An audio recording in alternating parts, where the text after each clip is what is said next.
선생님, 숨이 너무 차요.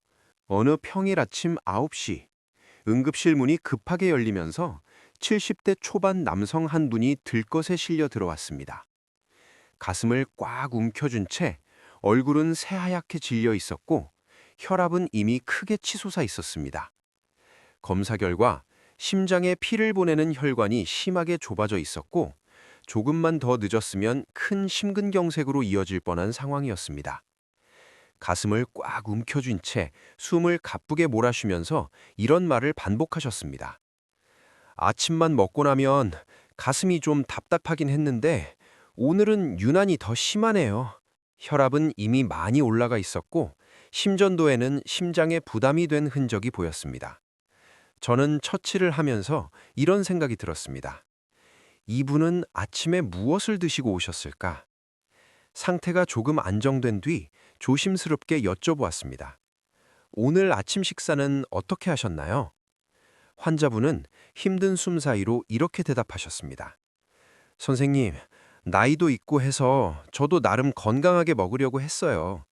통곡물 빵에 잼 듬뿍 바르고 과일은 주스로 큰 잔 한 컵, 심장에 좋다길래 견과류도 한 움큼, 라면이나 튀김은 안 먹었는데 이런 식사가 심장에 문제가 될 줄은 정말 몰랐습니다.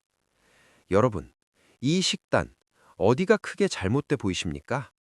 겉으로만 보면 그래도 건강 생각한 아침처럼 들립니다. 하지만 숫자와 검사를 들여다보면 그 안에는 생각보다 많은 당분과 열량, 이미 약해진 심장과 혈관에는 결코 가볍지 않은 부담이 숨어 있었습니다. 심장에 좋다는 음식조차 어떻게, 얼마나 먹느냐에 따라 심장을 살리기도 하고 더 힘들게 만들기도 합니다.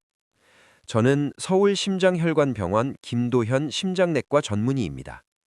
오늘 이 영상에서는 응급실과 진료실에서 실제로 경험한 사례들의 바탕으로 심장이 정말 고마워하는 음식 3가지, 그리고 겉보기에 건강해 보이지만 잘못 먹으면 오히려 심장을 해칠 수 있는 음식 3가지를 그런 부분이 있다면 그 대목만이라도 꼭 메모해 두시고 오늘 영상이 끝난 뒤 식단을 조금만 조정해 보시면 여러분의 심장이 매일매일 덜 힘들어질 수 있습니다. 또 지금 떠오르는 부모님, 형제자매, 친구분들 중에 건강을 위해 먹는다라고 믿고 있지만 어쩌면 심장을 더 힘들게 하고 계신 분이 있다면 이 영상을 좋아요, 구독, 공유해 주신다면 그분들의 혈관과 심장에도 큰 도움이 될 수 있습니다. 자, 이제 본격적으로 오늘의 핵심 내용을 시작해 보겠습니다. 심장이 정말로 고마워하는 음식 3가지, 그리고 우리가 잘못 먹으면 심장이 조용히 고생하게 되는 음식 3가지. 자, 그러면 도대체 뭘 먹어야 심장에 좋은가요? 이런 질문이 떠오르실 겁니다. 여기서 가장 먼저 꼭 짚고 넘어가야 할 원칙이 하나 있습니다. 심장을 지켜주는 기적의 한 가지 음식은 없고 심장을 편하게 해주는 식사 패턴이 있을 뿐입니다. 오늘은 그 중에서도 어르신들이 매일 밥상에서 바로 써먹기 쉬운 3가지 큰 음식 그룹을 설명드리겠습니다. 이 3그룹은 수십만 명 이상을 대상으로 한 연구에서 심혈관 질환과 사망률을 낮추는 것과 관련이 있는 것으로 반복해서 보고되고 있습니다. 첫 번째는 색깔이 진한 채소와 씹어서 먹는 통과일입니다. 수십 년 동안 진행된 연구들을 보면 과일과 채소 섭취량이 많은 사람일수록 고혈압과 심혈관 질환, 심지어 사망률까지 낮아지는 경향이 아주 일관되게 나타납니다. 왜 그럴까요? 칼륨. 채소와 과일에는 나트륨, 즉 소금을 몸 밖으로 내보내는 데 도움을 주는 칼륨이 풍부합니다. 실제로 과일, 채소 섭취를 늘리라는 조언만으로도 수축기 혈압을 평균 3mmHg 정도 낮춘 연구 결과들이 있습니다. 섬유질, 혈당이 급격하게 오르는 것을 막아주고 콜레스테롤이 장에서 재흡수되는 것을 줄여줍니다. 장내 미생물 환경을 좋게 만들어 염증을 줄이고 혈관을 안정시키는 방향으로 돕습니다. 항산화 물질 및 파이토케미칼, 토마토의 라이코펜, 포도 베리류의 폴리페놀, 초록잎 채소의 카로티노이드 등은 혈관 아래서 일어나는 산화 스트레스와 염증을 줄이는 데 관여합니다. 그래서 저는 어르신들께 이런 쉬운 기준을 제안드립니다. 하루에 최소 2끼 이상은 접시에 채소가 2분의 1 이상 차지하도록. 과일은 가능한 통째로 한 번에 작은 접시 하나 정도, 하루 1, 2회로 나누어 먹기. 그리고 한 가지 꼭 구분해야 할 것이 있습니다. 과일과 과일 주스는 심장 입장에서 보면 완전히 다른 음식입니다. 사과 한 개, 귤 한두 개를 천천히 씹어서 먹을 때와 그것을 갈아서 큰 잔 한 컵을 몇 분 만에 마시는 것은 우리 몸이 받는 당분의 양과 속도가 전혀 다릅니다. 주스로 마시면 섬유질은 거의 사라지고 당분은 빠르게 흡수되어 혈당과 인슐린을 확 올려 복부 비만과 중성지방 증가를 부를 수 있습니다.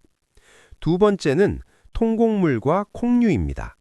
여러 개의 대규모 연구와 메타 분석에서 통곡물을 많이 먹는 사람일수록 관상동맥 질환, 심혈관 질환, 사망률이 낮다는 결과가 반복해서 보고되고 있습니다. 왜 그럴까요? 통곡물은 껍질과 배알을 같이 먹기 때문에 섬유질, 비타민 B군, 마그네슘, 아연 같은 미네랄이 풍부합니다. 이들은 함께 작용해서 혈당, 인슐린의 급상승을 막고 총 콜레스테롤과 LDL 콜레스테롤, 염증 수치, CRP를 낮추는데 도움이 되는 것으로 보고되었습니다. 반대로 흰쌀, 흰 밀가루로 만든 음식은 소화가 너무 빨라 금방 배가 고파지고 더 많이 먹게 만들고 혈당과 인슐린을 반복적으로 크게 출렁이게 합니다. 심장 입장에서 보자면 매 끼니마다 이런 롤러코스터를 타는 것보다 천천히 늘 비슷한 수준으로 유지되는 연료가 훨씬 편합니다. 콩류, 콩, 렌틸콩 등은 식물성 단백질, 좋은 지방, 섬유질과 미네랄을 한 번에 제공해주는 심장 친화적인 단백질 공급원입니다. 실제로 콩과 통곡물 섭취가 많은 식단일수록 심혈관 질환과 사망률이 낮은 경향이 반복적으로 관찰됩니다. 실천 팁을 드리면 흰쌀밥 100% 대신 현미, 보리, 귀리가 섞인 잡곡밥으로 바꾸고 일주일에 몇 번은 콩이 들어간 찜, 샐러드, 수프를 한 가지씩이라도 추가해 보시면 좋겠습니다. 세 번째는 심장이 비교적 편하게 받아들이는 지방들, 즉 등푸른 생선, 견과류, 좋은 기름입니다. 예전에는 지방 이콜 무조건 나쁘다는 인식이 많았지만 지금은 어떤 지방을 어느 정도 먹느냐가 심장 건강의 핵심이라는 것이 여러 연구와 가이드라인에서 강조되고 있습니다. 연어, 고등어, 꽁치, 정어리 같은 생선에는 EPA, DHA라는 오메가3 지방산이 풍부합니다. 여러 연구에서 이들 지방산이 중성지방을 낮추고 혈압을 약간 떨어뜨리며 심장 리듬 안정에 도움을 줄 수 있어 심근경색과 심혈관 사건 위험을 낮추는데 일정 부분 기여할 수 있다는 결과가 보고되었습니다. 그래서 많은 심장학회에서는 일주일에 2번 이상, 특히 등푸른 생선을 드시라고 권고하고 있습니다. 다만 여기서도 조리법이 중요합니다. 구이, 찜, 조림처럼 기름을 너무 많이 쓰지 않는 방식, 소금과 간장은 최대한 줄이는 것이 좋습니다. 생선이 아무리 좋아도 매번 짜게 양념한 생선구이에 밥을 2~3공기씩 먹게 되면 그때부터는 심장보다는 혈압이 더 먼저 올라갈 가능성이 큽니다. 4-2 견과류, 하루 한 줌의 힘. 아몬드, 호두, 피스타치오, 캐슈넛, 해바라기 씨 등 견과류는 불포화 지방, 섬유질, 마그네슘, 항산화 물질이 풍부한 식품입니다. 여러 코호트 연구와 메타 분석에서 견과류를 정기적으로 먹는 사람들이 심혈관 질환과 사망 위험이 더 낮다는 결과가 반복해서 보고되고 있습니다. 하지만 견과류는 동시에 열량, 칼로리가 매우 높은 음식이기도 합니다. 그래서 저는 환자분들께 이렇게 설명합니다. 견과류는 하루에 작은 한 줌이면 약이지만 한 봉지면 지방과 열량 폭탄입니다. 가능하면 무염, 무가당 제품, 하루에 작은 손 한 번 쥔 양 정도를 간식이나 샐러드 토핑으로 활용하는 것이 좋습니다. 4-3 좋은 기름을 적당히, 양 조절이 핵심. 버터, 쇼트닝, 라드 대신 올리브유, 카놀라유, 해바라기유 등 불포화 지방 위주의 기름을 사용하는 것은 심장에 도움이 될 수 있습니다. 하지만 여기서도 원칙은 같습니다. 기름의 종류는 바꾸되 양까지 늘리지는 않는다. 아무리 좋은 기름이라도 과하게 쓰면 총 열량이 늘어나고 체중이 늘고 결국 심장에 부담을 줄 수 있습니다. 자, 이제부터는 겉으로 보기에는 건강해 보이지만 심장을 조용히 괴롭힐 수 있는 음식들을 보겠습니다. 첫 번째는 많은 분들이 몸에 좋다고 믿는 과일 주스와 각종 과일 음료입니다. 선생님, 저는 탄산음료는 안 마셔요. 그냥 과일 주스만 마십니다. 진료실에서 정말 많이 듣는 말입니다. 그런데 문제는 사과 한 개, 귤 한두 개를 그냥 씹어서 천천히 먹는 것과 그것들을 몽땅 갈아서 큰 잔 한 컵으로 마시는 것이 심장과 혈관 입장에서 완전히 다르다는 점입니다. 주스로 마시면 섬유질은 거의 사라지고 당분은 짧은 시간 안에 한꺼번에 들어오게 됩니다. 그 순간 혈당이 확 치솟고 인슐린이 많이 분비되고 시간이 쌓이면 복부 비만, 중성지방 증가, 당뇨병 및 심혈관 질환 위험 증가로 이어질 수 있습니다.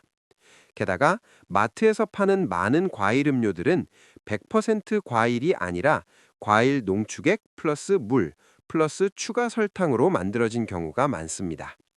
그래서 저는 이렇게 정리해 드립니다. 과일 자체는 좋지만 매일 마시는 과일 주스는 심장에 친절하지 않을 수 있다. 가능하면 과일은 씹어서 작은 접시 하나 분량, 하루 1, 2회 정도로 나누어 드시는 게 좋습니다.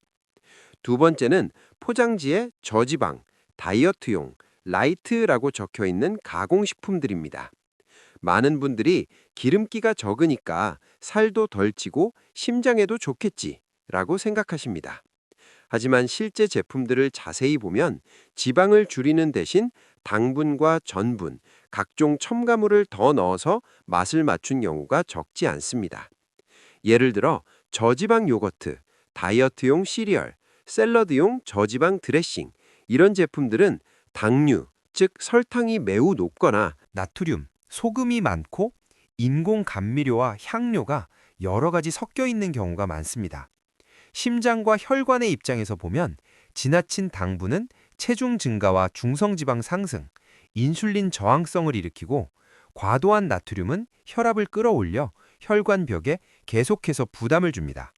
그래서 포장식품을 고를 때 저지방이라는 글자를 보셨다면 꼭 그 옆에 있는 당류 그램, 나트륨 미리그램 항목을 함께 확인하셔야 합니다. 지방만 보는 다이어트는 심장 건강을 해치는 지름길이 될 수 있습니다. 세 번째는 술, 특히 적당한 술은 심장에 좋다는 믿음입니다. 예전 연구들 때문에 아직도 이렇게 알고 계신 분들이 많습니다. 하지만 최근에는 전 세계 여러 학회와 연구자들이 점점 더 분명하게 이렇게 이야기하고 있습니다. 심장 건강을 위해 반드시 마셔야 하는 술은 없다. 특히 고혈압이 있거나 부정맥, 심방세동 등이 있거나 신부전, 뇌졸중 위험이 있는 분들에게 술은 혈압을 올리고 심장 리듬을 불안정하게 만들고 수면의 질을 떨어뜨려 결과적으로 심장을 훨씬 더 지치게 만들 수 있습니다. 하루 한두 잔까지는 괜찮다는 말도 어디까지나 아직 심장병이 없고 비교적 건강한 성인을 대상으로 한 이야기입니다. 이미 60대 이상, 고혈압, 고지혈증, 당뇨, 심장병 병력이 있는 분들께는 적용하기 어려운 말입니다. 그래서 저는 이렇게 설명드립니다. 심장과 혈관을 생각한다면 술은 얼마까지 괜찮을까를 고민하는 것보다 얼마나 줄일 수 있을까를 고민하는 편이 낫다. 완전히 끊을 수 있다면 가장 좋고 어렵다면 횟수, 한 번에 마시는 양, 강한 술의 도수 이 세 가지를 한 번에 조금씩이라도 줄여나가는 것이 심장에는 큰 선물이 됩니다. 오늘 말씀드린 심장을 힘들게 하는 음식 세 가지를 한 문장으로 정리하면 이렇습니다. 음식 이름만 보고 좋다, 나쁘다를 나누기보다는 내가 그 음식을 얼마나 자주, 얼마나 많이, 어떤 형태로 먹는지가 심장 건강을 결정한다. 과일 자체는 좋지만 주스로 큰 컵씩 매일 마시면 심장에는 부담이 될 수 있고 저지방 가공식품은 당분과 나트륨이 많다면 오히려 혈압과 체중에 더 나쁠 수 있고 술은 얼마까지 괜찮을까 보다 얼마나 줄일 수 있을까를 고민하는 편이 심장을 위해 훨씬 안전합니다.